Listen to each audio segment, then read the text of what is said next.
Vice President of Program Development at Continuum Advanced Systems, where he works with clients to understand their situations and needs and translates these into successful collaborations. Mike Dunkley's passion is healthcare, and he works in multiple sectors, including pharma innovation, digital and connected health, wearable medical devices, drug delivery, clinical diagnostics, and life sciences instrumentation. The common theme in his work is the intersection of technology, systems, and human-centered design. He earned his PhD in engineering from University of Cambridge, UK, and we are very fortunate to have you with us today. Thank you.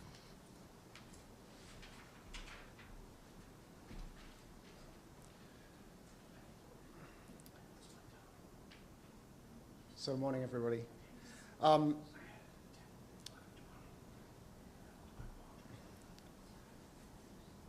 Don't start with drugs.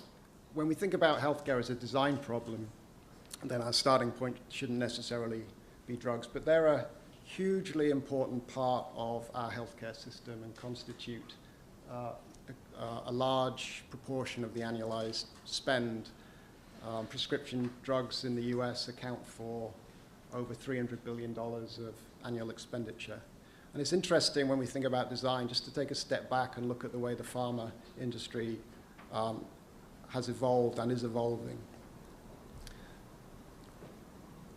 It used to be that if you could identify a disease and identify a way of intervening in that disease and develop a drug, then provided it had the right safety and efficacy profile to get past the FDA, it became a challenge really of manufacturing the drug, building a sales force, and of detailing that drug so it could be prescribed to patients.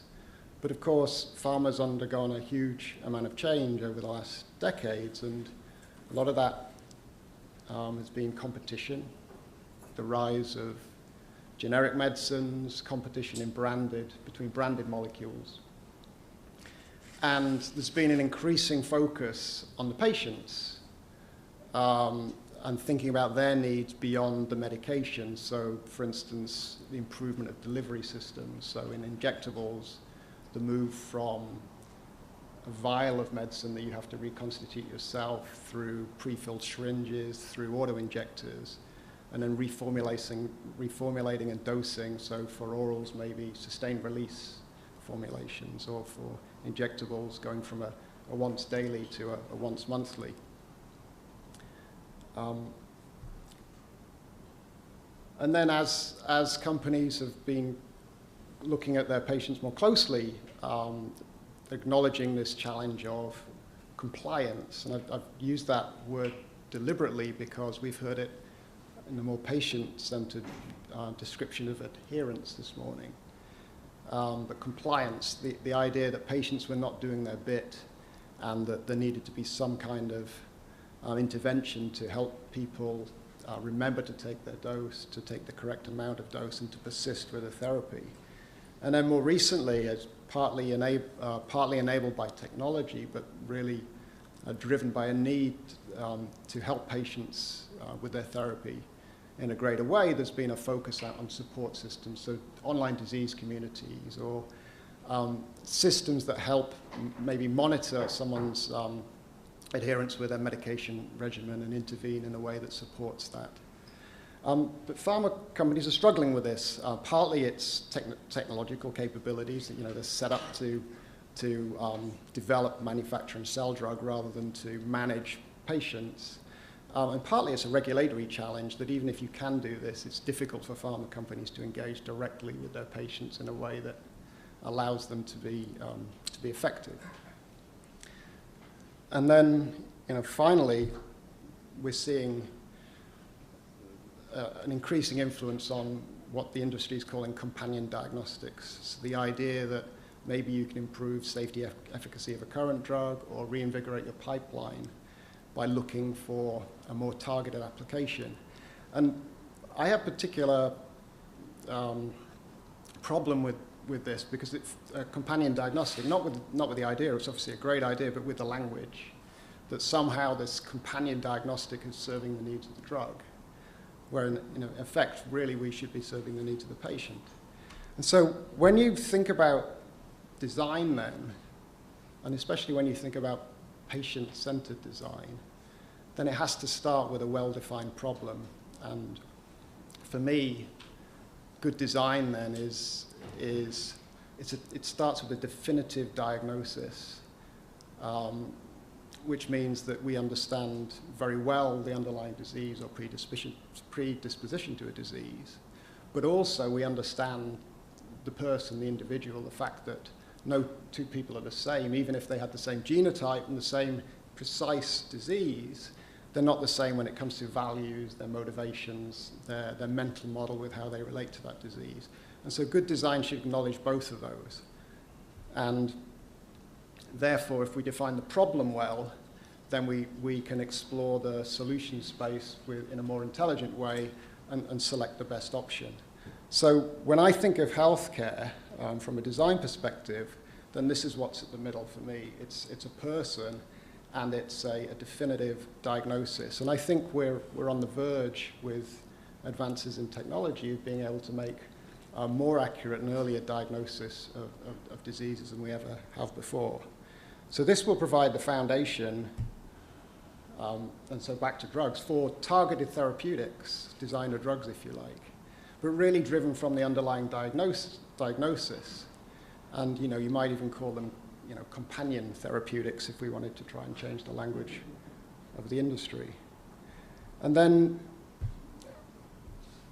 we know that take cancer, for instance, we know that there are increasingly more definitive diagnostic tests becoming available and will be increasingly available to help us with decisions around, do we continue to monitor, say, PSA in the context of prostate cancer, or do we elect surgery?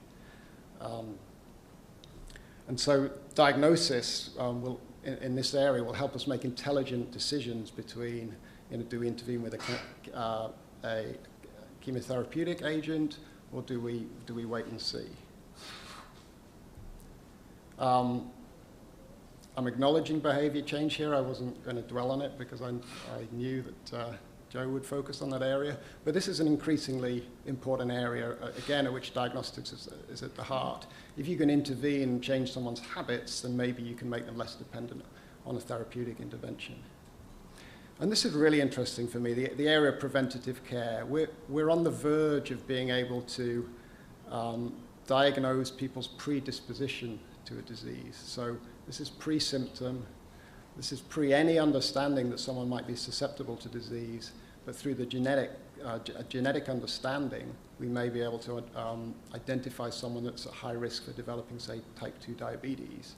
And they then may choose to manage that through modification of diet and exercise, potentially through monitoring of HbA1c, to prevent even the onset. And then something which particularly interests me is this option, the do-nothing option.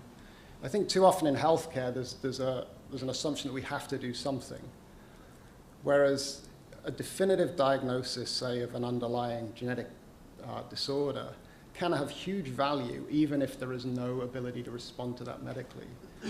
I saw something in the news recently. I think it was a hospital down in Philadelphia. There was parents had been going through a whole range of investigations of their child until a diagnosis was made that there was an underlying genetic disorder. There was nothing that those parents could do to intervene to respond medically, but at least that diagnosis had immense value to them because there was no longer any complex journey through this confusing healthcare system, but an ability really to kind of return and try and live the best life that they could. And this is what when I think of designer care, then this is what I think of. I think of decisions based on high quality knowledge, the underlying disease, and the person. So my particular area of interest is in vitro testing. And I'm seeing some incredibly exciting stuff happening in the area of in vitro diagnostics for both clinical and research applications. And I just wanted to go very quickly through three areas. So there's decoding the genome, so sequencing. And in the context of this conference, the future of health, this is basically done. It's faster, it's cheaper, it's getting more accurate. We're soon at the point where every one of us will be able to have a genome sequenced. It then becomes a data problem, which is not trivial by any means. Where I see a huge amount of potential, which is going to be driven by some of the diagnostic tools that are just coming forward, is our understanding of the omics, understanding the disease, the proteome, the proteins, of course, being doing the work of the genes in the body. And there are tools becoming available like single molecule protein analysis, digital PCR, that are going to help us look much, much closer in this area than we've ever been able to do before. The big challenge, of course, is responding to this knowledge, responding to, if you like, a well-posed problem, and developing these targeted therapeutics. And there's a reason that there's dollar bills up there as my illustration. Because the challenge, I think, across all of healthcare is clearly cost. So how can we respond to this knowledge in a way that meets not just the problem as in terms of the disease and the patient, but in a way that we can afford to do. So just really quickly, a tour of some of the exciting stuff I'm seeing. So Continuum had the opportunity to work with Raindance Technologies, a local company here, to develop their digital PCR system.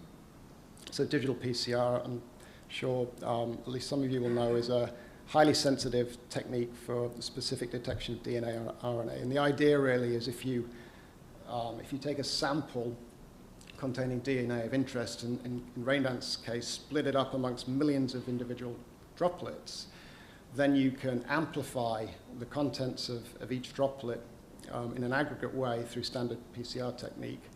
And if there's DNA of interest, that will be multiplied within the droplet and become highly concentrated. If the droplet was blank to start with, it will be blank when it's ended. And then you can interrogate these droplets to measure which are bright and which are dark and get a digitized readout of the original concentration of DNA. And so it provides a highly sensitive means of looking for especially rare DNA variants. So if you imagine a potential application in cancer research might be to look within a patient's blood to see if there's evidence of metastatic cancer in the form of circulating tumor DNA.